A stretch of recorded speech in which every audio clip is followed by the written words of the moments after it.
Hi friends, praise the lord.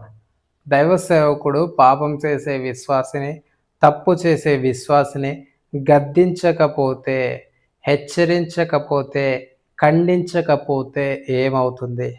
ఈ విషయాన్ని గురించి ఈ వీడియోలో తెలుసుకునే ప్రయత్నం చేద్దాం. మొట్టమొదట దైవ సేవకుని పైన నమ్మకం కోల్పోతాడు. రెండవది, ఆ సంఘం ఆధ్యాత్మికంగా బలహీనపరచబడుతుంది.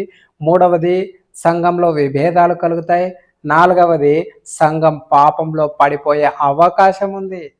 మొట్టమొదట దైవ సేవకుడు పాపం చేసే విశ్వాసిని, తప్పు చేసే విశ్వాసిని గద్దించకపోతే, హెచ్చరించకపోతే, ఖండించకపోతే మొట్టమొదట దేవుని సేవకుని పైన, దేవుని సంఘానికి నమ్మకం పోతుంది. అలా నమ్మకం పోకుండా ఉండాలి అనంటే ఆ దైవ సేవకుడు ఏం చేయాలి?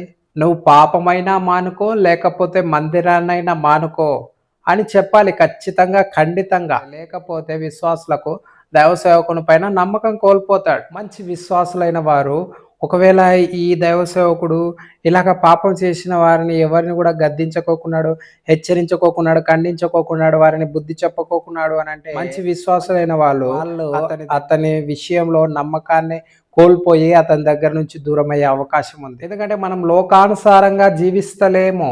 మనము లోకానికి పాపానికి ప్రత్యేకించబడి, లోకానికి పాపానికి సిలువ వేయబడి, క్రీస్తు రక్తం చేత కనబడి, దేవుని ప్రేమ చేత కొనబడి, దేవుని కొరకు ప్రత్యేకించబడి జీవిస్తున్న వారము కాబట్టి మనము లోక సంబంధమైన పాపాన్ని చేయకూడదు. అలాగా పాపాన్ని చేసేవారిని ఖచ్చితంగా మనము ఖండించాలి, హెచ్చరించాలి, గద్దించాలి. లేకపోతే వారిని చూసి దేవుని సంఘం బలహీనపరచబడుతుంది. ఇప్పుడు ఒక విశ్వాసి పాపం చేస్తూ ఉన్నాడు, అతన్ని దైవ సేవకుడు ఏమీ అనట్లేదు.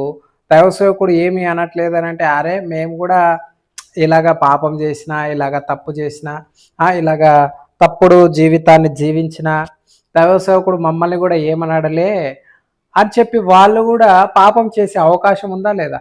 పాపంలో పడిపోయే అవకాశం ఉంది. అవునా కాదా? ఒక్కసారి ఆలోచించండి. ఒకవేళ అలాగే పాపంలో ఉన్నవారైతే ఇంకా అతన్ని సపోర్ట్ చేస్తారు. ఇంకా ఇతను పాపం చేసిన వాళ్ళని, తప్పు చేసిన వాళ్ళని గద్దించలేడు కాబట్టి మమ్మల్ని కూడా మేము పాపం చేసినప్పుడు, ఒకవేళ మా పాపం, మా తప్పు జీవితం తెలిసినప్పుడు మమ్మల్ని కూడా ఏం గద్దించాలి అని చెప్పి అతని దగ్గర ఉండే అవకాశం ఉంది. అంటే పాపంలో జీవించే వాళ్ళు మాత్రమే అతన్ని సపోర్ట్ చేస్తారు. కానీ పాపాన్ని ద్వేషించేవారు, దేవుని నామానికి మహిమకరంగా బ్రతికేవారు, దేవునికి నమ్మకంగా బ్రతికేవారు, లోక సంబంధమైన జీవితానికి సిలువ వేయబడి ప్రత్యేకంగా జీవించే వాళ్ళు దేవుని కొరకు, అలాంటి దైవ సేవకుడిని ఖచ్చితంగా విడిచిపెట్టి వెళ్ళిపోవడానికి అవకాశం ఉంది. నమ్మకాన్ని కోల్పోతాడు మంచి విశ్వాసుల దగ్గర. రెండవదిగా, దేవుని సంఘము ఆధ్యాత్మికంగా బలహీనపరచబడుతుంది.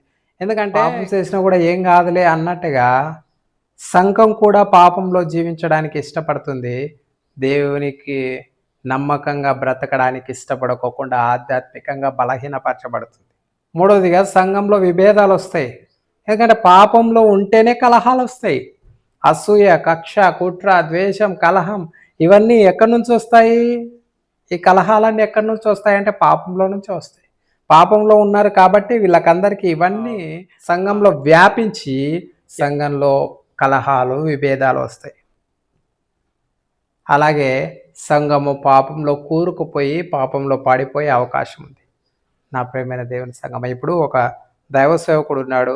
ఆ దైవ సేవకుడు ఒక విశ్వాసి ఎవరైనా తప్పు చేస్తూ ఉంటే ఏం చెప్పాలి? సహజంగా నువ్వు తప్పు చేస్తున్నావు, ఆ తప్పన్నా మానేయి, లేకపోతే మందిరాన్న మానే. తప్పు మానేస్తావా, దేవుని మందిరానికి రా. తప్పు మానేయకోకుంటే నువ్వు మందిరానికి రావద్దు. నీ వల్ల సంఘం చెడిపోతుంది, నీ వల్ల దేవుడి నామానికి అవమానం వస్తుంది, నీ వల్ల సంఘంలోని విశ్వాసులు ఆధ్యాత్మికంగా బలహీనపరచబడతారు.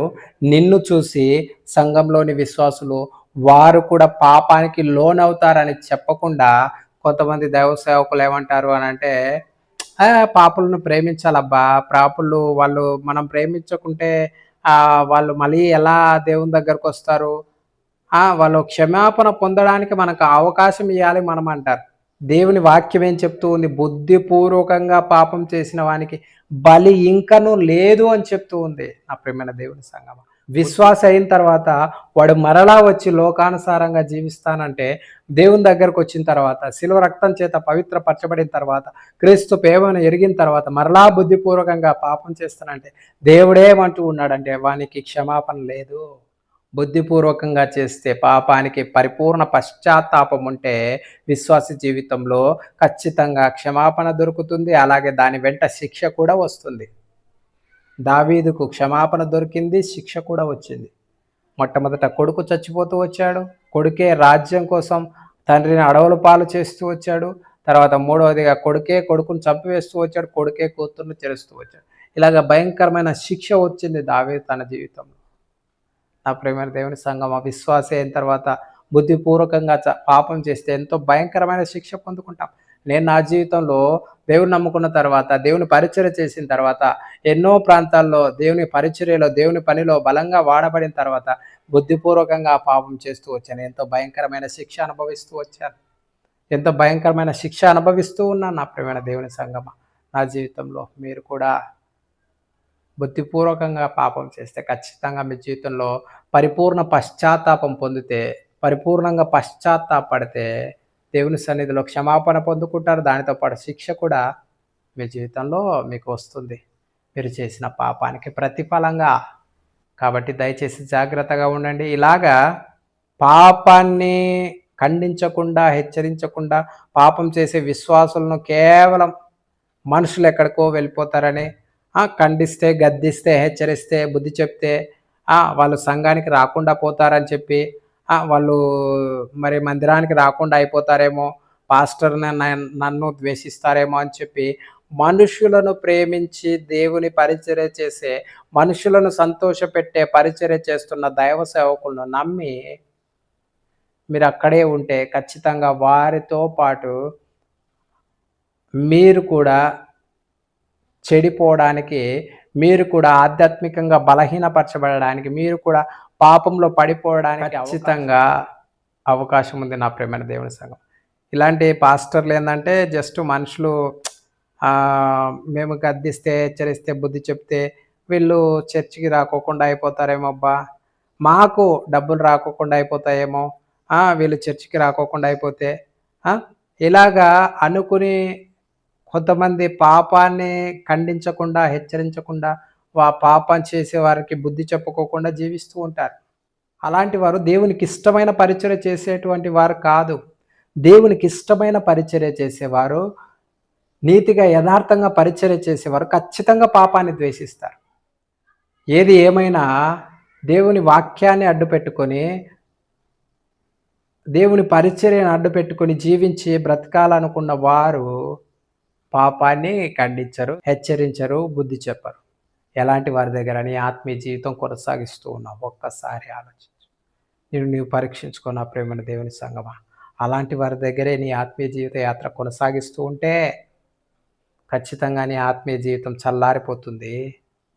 ఖచ్చితంగా నువ్వు పాపంలో పడిపోతావు నా ప్రేమైన దేవుని. కాబట్టి దయచేసి జాగ్రత్త కలిగి జీవించాలని ప్రేమపూర్వకంగా మనవి చేస్తూ సెలవు తీసుకుంటూ ఉన్నాను. Praise the lord.